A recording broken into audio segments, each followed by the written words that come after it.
दुनिया में भी फिरे हैं, पाकिस्तान भी देखा है। आप क्या समझते हैं इंसानी हुस्न में, निस्वानी हुस्न में आपको क्या पसंद है? आँखें। आंखों में क्या होता है? मोहब्बत, सच्चाई नज़र आ जाती है आपको? कोशिश करता हूँ। तो कहते हैं ना, आंखें बोलती हैं, तो beauty lies in the eyes. बाकी और चीज़ें अट्रैक्ट नहीं करती हैं आपको? बाल, होंठ, नाक, चेहरा? सही तो पैकेज डील ओवरऑल ही देखना पड़ता है इसको जी। अच्छा लगता है। कोई शादी से पहले मोहब्बत, कोई रोमांस, उससे भी गुजरे हैं? कोई तजर्बा किया आपने? सर शादी के बाद मोहब्बत का किया है। अच्छा। उससे पहले कुछ नहीं कर सका, क्योंकि एक टारगेट जहन में सोचा था कि इदारे का क़याम कर। शादी के बाद किससे मोहब्बत की? अपनी बेगम से की है सर। अच्छा। लव एट फर्स्ट साइट का कायल नहीं हूँ। नहीं आप? नहीं सर। आप किसके? मोहब्बत अपने काम से की थी कि इदारा बन जाए, ये ख्वाब था जो अल्हम्दुलिल्लाह आमिर भाई और मैंने मिलकर मुश्तरका उससे इदारे को कायम करके इसी से मोहब्बत और इश्क किया। तो जो जॉन साहब का शेर है ना कि इश्क वो सच जो कहा नहीं कभी, मोहब्बत वो झूठ जो बहुत बोलता हूँ मैं। मकामी होटल पहुंचे।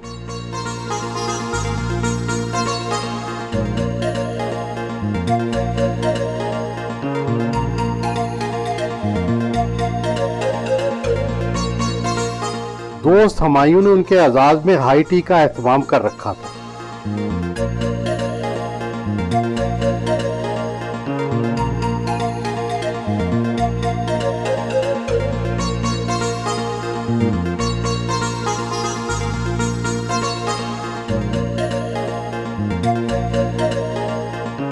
यूनिवर्सिटी ऑफ कराची पहुंचे।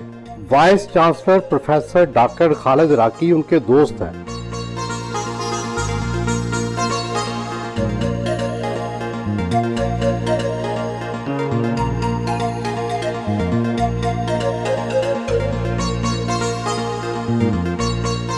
वाइस चांसलर ने उनके एजाज में इशाइया का एहतमाम किया। इशाइया में अमेरिका और ओमान के कौंसल जनरल ने शिरकत की। एक करीबी दोस्त होता है ना, बड़ा मुश्किल है उनके बारे में जो है वो कहना, लेकिन मेरे ख्याल में डॉक्टर साहब की सबसे बड़ी कंट्रीब्यूशंस जो है उनकी सोशल सर्विस में है, हेल्थ में है, एजुकेशन में है, और सबसे बड़ी खूबियाँ इनकी ये है कि ये किसी वक्त भी किसी दोस्त की भी और हेल्प के लिए हमेशा तैयार होते हैं, और वो खा पर्सनल हो या सोशल हो, इस लिहाज से।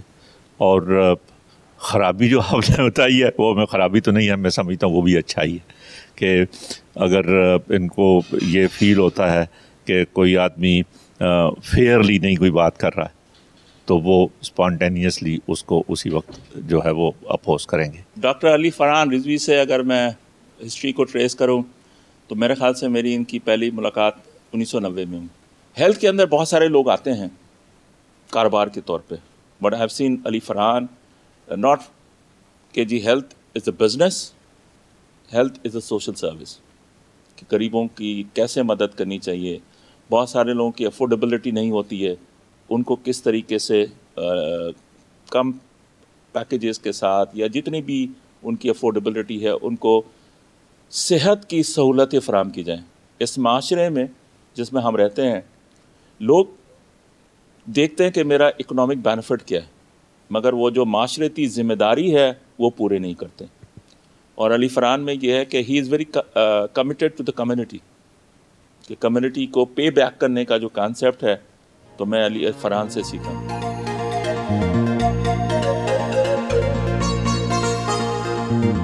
आम तासुर है कि हमारे निजी तालीमी इदारे और निजी सेहत के इदारे बहुत ज़्यादा रेट लेते हैं, बहुत ज़्यादा लोगों से पैसे वसूल करते हैं। ऐसा क्या किया जाए कि इस ओवर चार्जिंग पर कंट्रोल हो जाए? सर अब जैसे सूबाई तौर पर हेल्थ केयर कमीशंस हैं वो भी बना दिए गए हैं कि इस तरह के इक़दाम को रोका जाए, मगर ये बड़ा मिसकॉन्सेप्ट है कि जिस तरह कि सिर्फ बहुत ज़्यादा मुनाफा बख्श बहुत ज़्यादा है।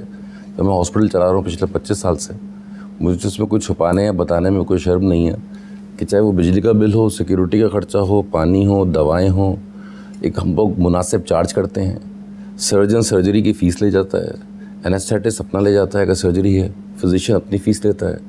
हॉस्पिटल को बहुत से बहुत अगर जाएंगे तो ये बहुत मुनाफे का सौदा नहीं है, एक एलिवेटेड है आपकी एक सेल्फ रिस्पेक्ट या टू फील एलिवेटेड इस माशरे में कि आप एक बाइज़्ज़त काम कर रहे हैं, कि इसमें 20 या 25% से ज़्यादा मुनाफा नहीं है। आप माने ना माने, सरकारी हस्पतालों और सरकारी मेडिकल कॉलेजेस और प्राइवेट मेडिकल कॉलेजेस और प्राइवेट हस्पतालों के रेट्स में तो बहुत फ़र्क है। कहाँ लाखों और कहाँ चंद 100 रुपये में इलाज हो जाता है।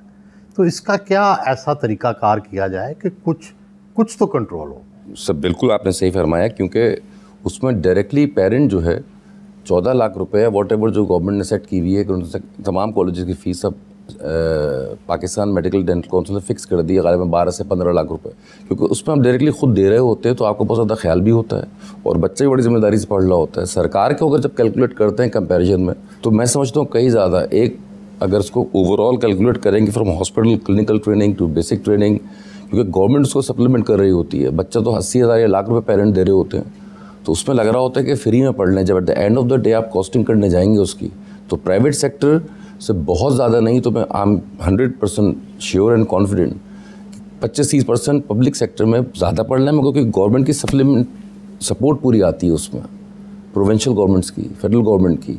बाज़ औक़ात पाकिस्तान में हस्पताल के जो ओनर्स हैं उनको भी मुश्किलात का सामना करना पड़ता है। जैसा कि एक दफ़ा आपके ख़िलाफ़ एक मरीज़ा की डेथ पर FIR दर्ज हो गई, वो क्या वाक़या था और उसमें आप कितने ज़िम्मेदार थे? सर देखिए, that was a purely medical error जो कि पूरी दुनिया में कहीं ना कहीं होती हैं।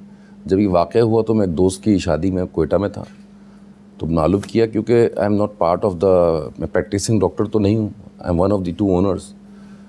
तो जैसे ही मालूम हुआ तो उसमें आवाम के सामने, मीडिया के सामने देखें, बच्ची तो उसका इंतकाल हमारे हॉस्पिटल से जाने के 26 दिन के बाद हुआ, मगर वो एक दर्दनाक वाक़या था। दर्दनाक कैसा, although death was a medical error, और गूगल इतना है कि अगर कभी भी कोई आदमी गूगल करेगा तो उस दरमियान भी, I am not trying to defend my team और माई हॉस्पिटल और माई इंस्टीट्यूशन,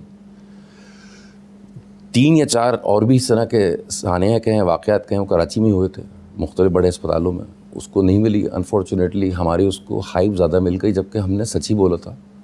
वो 2 बच्चियाँ आई थी, एक ठीक होकर चली गई थी, एक मेडिकल एरर थी टेक्नीशियन की या जो भी हमारा इमरजेंसी का स्टाफ था, तो उसने इंजेक्शन गलत लगाया था, मगर उनके पेरेंट्स को भी इन्फॉर्म फौरी तौर पर हमारी ही मैनेजमेंट ने किया था और उसकी ज़िम्मेदारी ली थी पूरी, जिसको बाद में कुछ सियासी इशू भी बनाया गया था, जो आज तक उस बच्ची के, मैं कतन इसको मैं दोबारा कहूँगा, मैं क्योंकि ख़ुद साहिब औलाद हूँ तो मैं दर्द समझ सकता हूँ।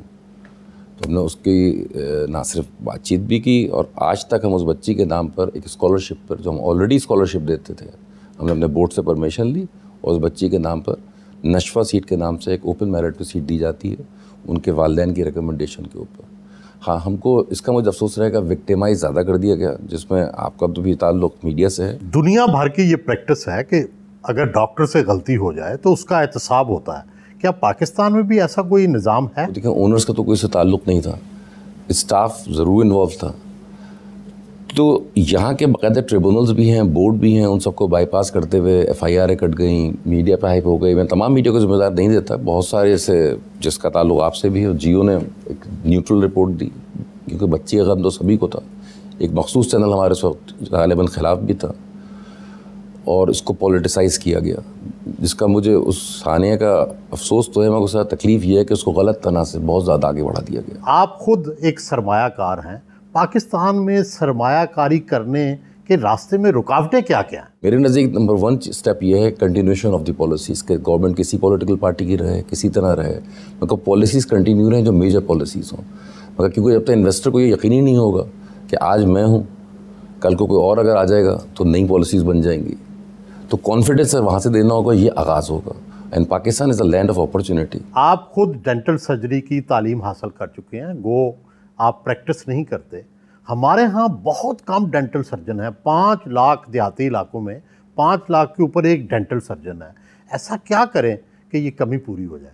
सर देखिए, इसमें डॉक्टर्स तो अगले 4 से 5 साल में मज़ीद आते जा रहे हैं। हमको जैसे जैसे इंफ्रास्ट्रक्चर इम्प्रूव होता जा रहा है, उसमें डॉक्टर्स को भी समझना पड़ेगा कि हर किसी की ख्वाहिश होती है कि बड़े शहर की तरफ आए। कि फ़र्ज़ करें मेरा ताल्लुक़ सिंध से है, अल्हम्दुलिल्लाह अब सिंध का भी मैं देख रहा हूँ कि तरक्की होती जा रही है, शहर डेवलप हो रहे हैं, मगर जिस तरह डेवलपमेंट होनी चाहिए थी वो डेवलपमेंट नहीं हो सकी है, जिसकी वजह से अभी भी बहुत सारे लोगों को, चाहे डेंटल में तो ख़ुसूसी तौर पर, गाँवों और देहातों से शहरों की तरफ आना पड़ता है। तो हमको छोटे छोटे सरकारी सतह पर DHQ हॉस्पिटल्स को इनेबल करना चाहिए, डॉक्टर्स को वहाँ पोस्ट करना चाहिए। सालों से यहाँ अपॉइंटमेंट्स नहीं हुए हैं, मगर उनको भी ऐसे इंसेंटिव देने चाहिए कि वो वहाँ जाकर एक बाइज़र ज़िंदगी गुजार सकें, रिहाइश हो। लेकिन लॉ एंड ऑर्डर तो इम्प्रूव हो गया, जो एक जिम्मेदारी होती है अब वहाँ तक लोगों को पहुँचाना है, और उसका ताल्लुक डेवलपमेंट से भी है।